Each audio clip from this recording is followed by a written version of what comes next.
got the Denon AVR-2105.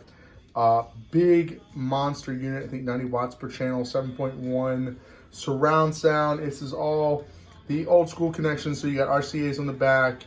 You have opticals, a couple digital connections as well. So it's coming in a little bit more into the modern century with that aspect.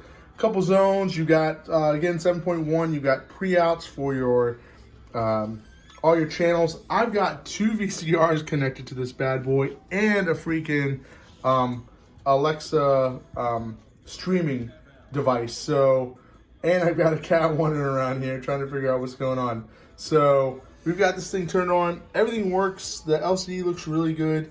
We cleaned up the volume pod. It was actually slipping a little bit. So right now what we've got going on is a VHS. The Toshiba on the bottom here is what's working. We've got 2 of them hooked up. So I'm just gonna see this one works here.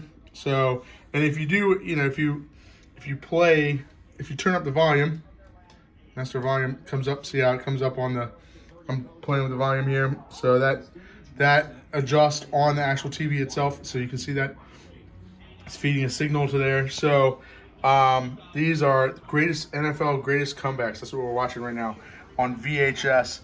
I've got a remote for this Toshiba. So this is kind of like a dual video here. So this remote works with this guy. This is the CD rewrite, the DVD rewrite. It's got all that great stuff going on with it.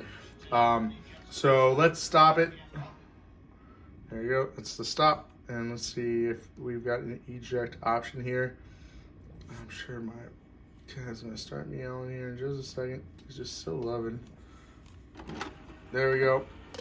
Oh, look at that. See, that actually works with that works with both these Toshiba devices. So this remote works dually there. So that's pretty fun. Let's pop this one in here to the top one.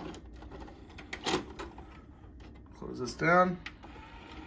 There. So I just want to show that the inputs are working here on this, so you can see what's happening here. Let's see here. We've got to change this over to VCR2. There it is. VCR2. So there's that. And let's jump over to the streamer as well, because that's running off the CD port. This actually can take a turntable as well, which is nice. It's got a phono input. So let's jump over to that. This is your function right here. So there's your VOX CDR tape. There's your phono. There's your CD. CD is it needs to be quite louder there. So for that one, that's coming off of these speakers right here. So Jeremy Olander, if you know, sounds a lot like Eric Ritz. You've got a lot of different options here on the front to do selection. You've got surround sound modes. They obviously don't work that great. Hey, what's going on, man? Still loving this early in the morning. You've got front RCA channels here as well. There you go, let's pop that off there. There's that, gold plate channels. And we've tested the surround sound on this. You've got different zones. You've got a on off and you've got a standby as well. So, no remote on this, but the unit looks really good. I'm sure you can find one on Amazon or whatever. Can't do that right now. So here's the back of this.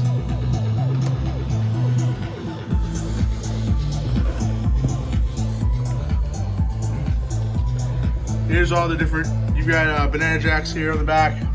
We've got the subwoofer connected here. Again, everything works. You can do RGBs here, so I guess some HD, because that's it's like before HDMI, right? You got your S videos right there, digitals, a couple opticals in there as well, grounding connections, everything's good here. So lots of options on this. You can totally hook this up to your PlayStation 5 and just run audio and just do surround sound with that if you want it. So just as a heads up. or any other console for that matter, because you've got the S-video outputs and you've got the video and all that good stuff. So, and as we know, these obviously work. So we'll, yeah, thanks for watching, guys.